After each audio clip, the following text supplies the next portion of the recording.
Hello, my Woke Nation friends. It is September the 16th, and this is the second episode of our Quick Thoughts series, in which we deal with a couple specific issues, in a very quick and easy to follow manner.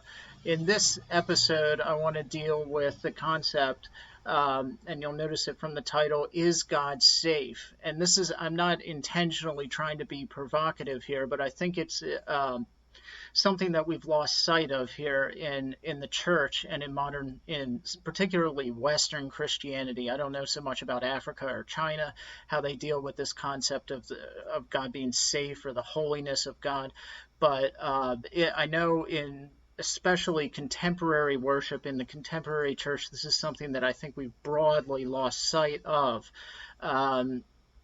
There's in the Chronicles of Narnia by C.S. Lewis, there's a scene where the children have gone into Narnia, and they're traveling, I guess, to meet Aslan, who is the lion, the personification of Christ or God in Lewis's Narnia series, and they're sitting in the beaver family's dam. These animals can talk and are personified.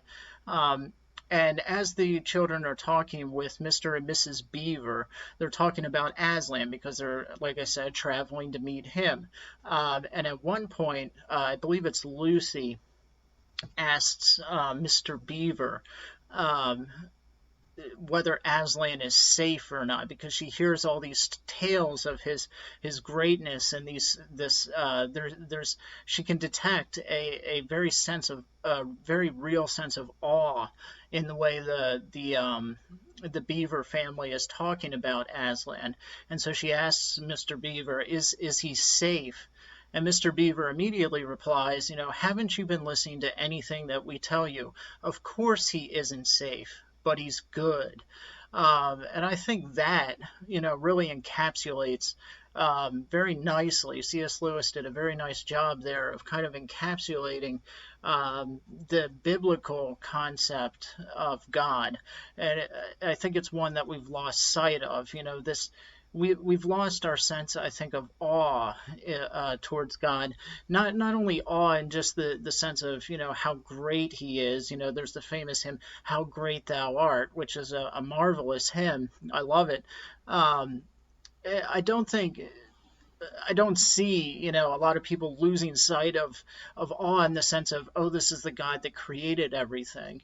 Most Christians are aware of that, or they should be. Genesis 1, in the beginning, God created the heavens and the earth. He spoke the world into existence. And so I don't think, in a sense, we've lost sight of his power. But what we've lost sight of, I think, is his majesty and his holiness. And the Bible talks specifically about the fear of the Lord is the beginning of wisdom. And I've argued before that the word fear there isn't meant only as just terror, cowering in a corner from somebody that you're terrified of, but in a sense that is also what it means. The Old Testament in particular is replete with examples of God, of people being absolutely terrified of God because of his majesty and especially his holiness. When the Israelites are camped out on Mount Sinai, before Mount Sinai, and Moses is going to go up and get the Ten Commandments from God, they beg Moses to have God not speak to them anymore, because the sound of the thunder, I believe it was, and the lightning, and just the supernatural events and the violent natural events that were taking place on the mountain just terrified them. They were in terror of it. I think this is a healthy thing, but we've lost sight of it. When Moses went up onto Mount Sinai to get the Ten Commandments, he asks if he can see God, and God tells him, if you saw me, you would die on the spot, but I will put you in the cleft of the rock and pass by so you see my backside. Basically, just a small glimpse of his glory. And when Moses comes down, his face is glowing for days. this is, I don't think that's not just an isolated example. There's two specific ones that I want to go over here, that really highlight, this idea that the majesty and the holiness of God is really something that is not safe at all for us. It's not an irrational,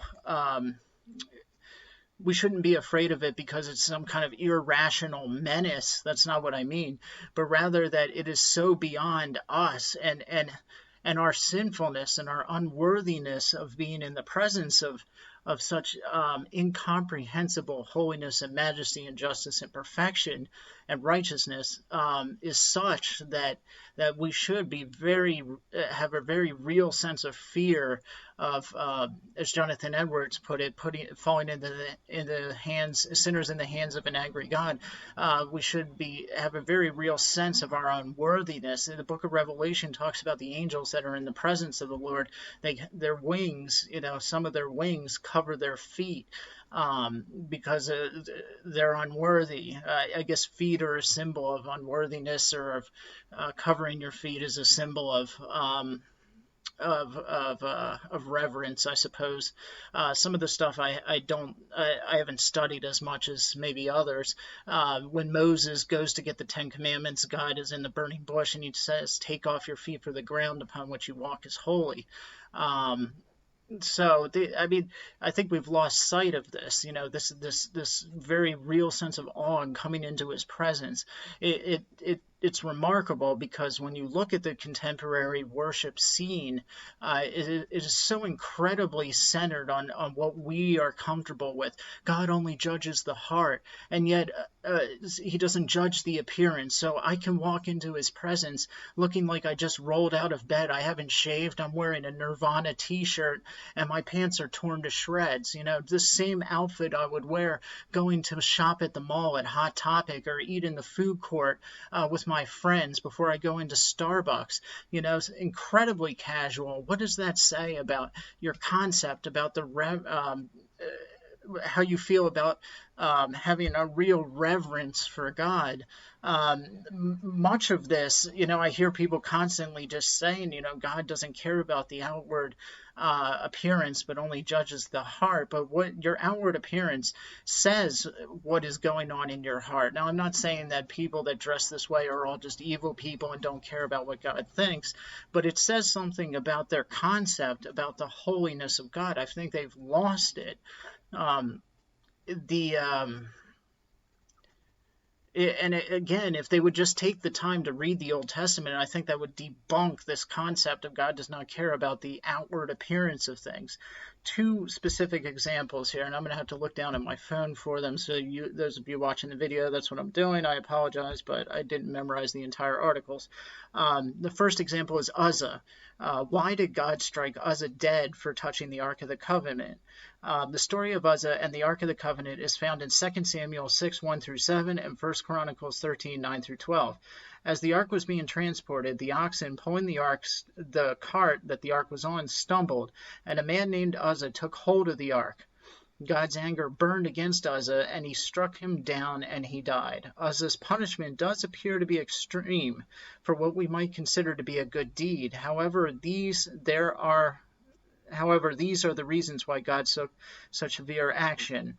And they list a couple different of the ceremonial laws that God gave, and specific instructions God gave for the transportation of the Ark of the Covenant, which is like his dwelling place in the center of the people. You had the tent, the tabernacle, as they moved through Canaan and the wilderness, and there was the Holy of Holies, I suppose, I believe, where the Ark of the Covenant was kept. And there were specific instructions for how you were to behave, who was allowed in there, how you dressed, how you acted, what you did, what you said.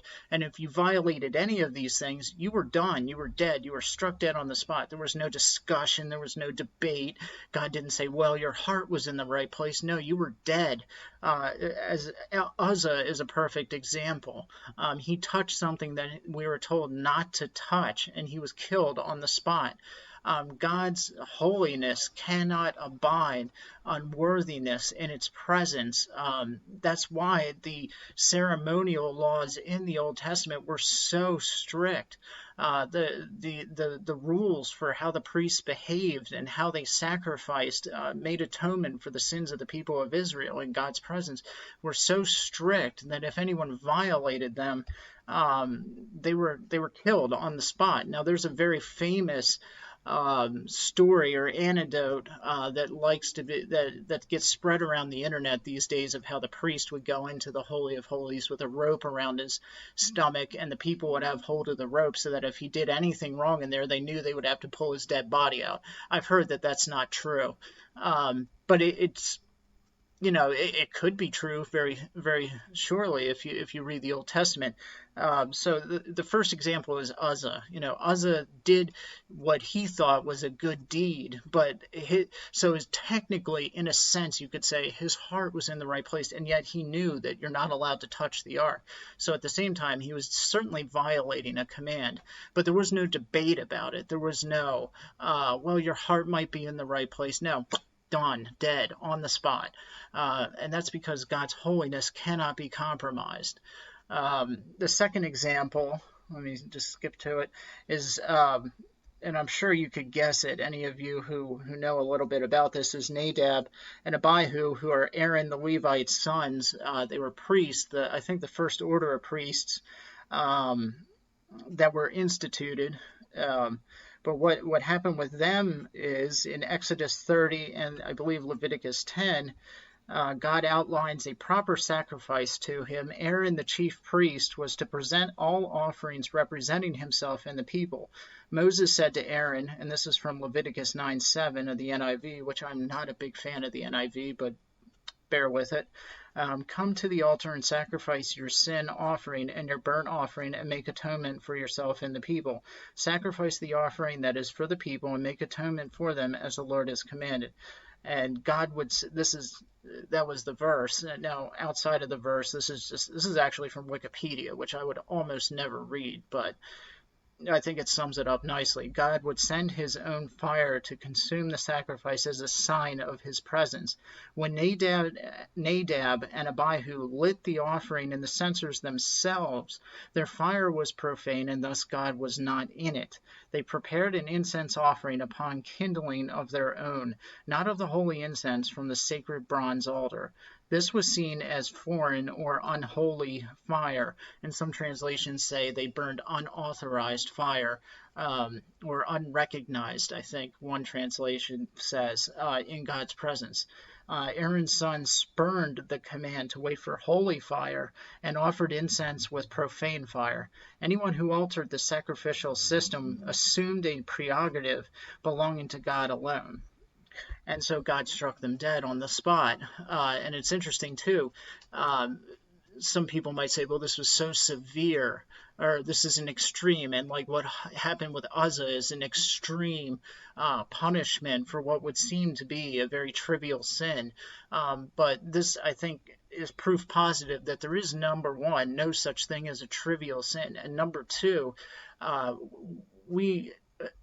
in saying that these are extreme responses to what we think are trivial sins, I think this just highlights all the more, or makes all the more obvious, that we have a very shallow and incorrect view of the holiness of God and how desperately unworthy we are in the presence of his holiness, and that he cannot abide sin or unworthiness in the presence of his immediate holiness. And if you transgress that, the consequences are very obvious. The application today to this is that I think we need to really go over and reassess these most of our contemporary worship services, where we go through just giving God a hand. In the church that I'm visiting right now, our family is, at the end of a song or something, the pastor will come up, let's give the Lord a hand. Isn't he just great?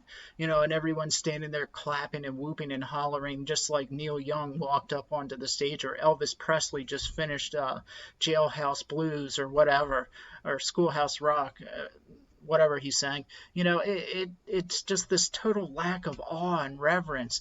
They think that they're responding to in awe and reverence, but the casualness of the response, and the lack of awe in the response of just standing there, let's give the Lord a hand, tells me that they really don't understand what awe and fear and trembling and the fear of the Lord really is.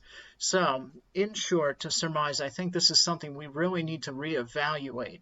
And it's not a trivial thing. This is not something small.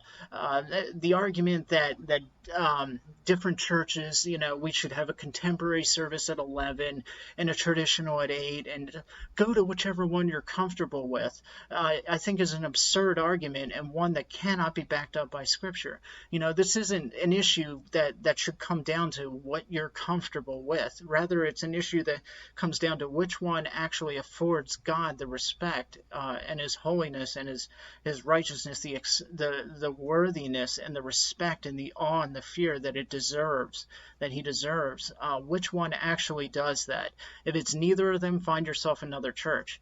I would either way. Any church that has a traditional and a contemporary service is begging the question, of what really do you care about here? What people's felt needs are, or what God commands? So I wouldn't go to a church like that. But I'm not going to tell anyone what to do, obviously. But these are things I think we need to think about seriously. And I don't see a lot of people really seriously thinking about this. We just kind of gloss over, well, that was the Ark of the Covenant. That was what happened in those days, back in the days of the Israelites. This is the new covenant now. Christ has come. So everything's relaxed and chill now. No, I don't think so. I don't think that's how it is. The Lord's Supper, for example, they say that anyone that eats and drinks, I think it was Paul to the, never remember this, the Colossians maybe, or the Ephesians, one of those two. They were eating, if you eat and drink the Lord's Supper in an unworthy manner, you're eating and drinking judgment upon yourself. Very few pastors take the time to adequately explain what that means and do what's called a fencing of the Lord's Supper, so that the casual person in the pews who maybe has not made a profession of faith will think that, hey, they're just joining in, just like singing a hymn, they're just joining in with the rest of the congregation. And in the spirit of inclusiveness and they would think, doing what they ought, they would take the Lord's Supper, not realizing that they're reaping, that they're storing up judgment for themselves. Now, it's not an unpardonable sin, I don't believe, but no, it's not. But still, this is something that's deadly serious at the same time. So, anyway, that's our quick thought for the week. Next week, there'll be a longer episode. I'm going to break things up so that 1 week it's a quick thought episode, and then the next week it's a much more longer 45-minute treatment of a topic. So good night for this week, and God be with you.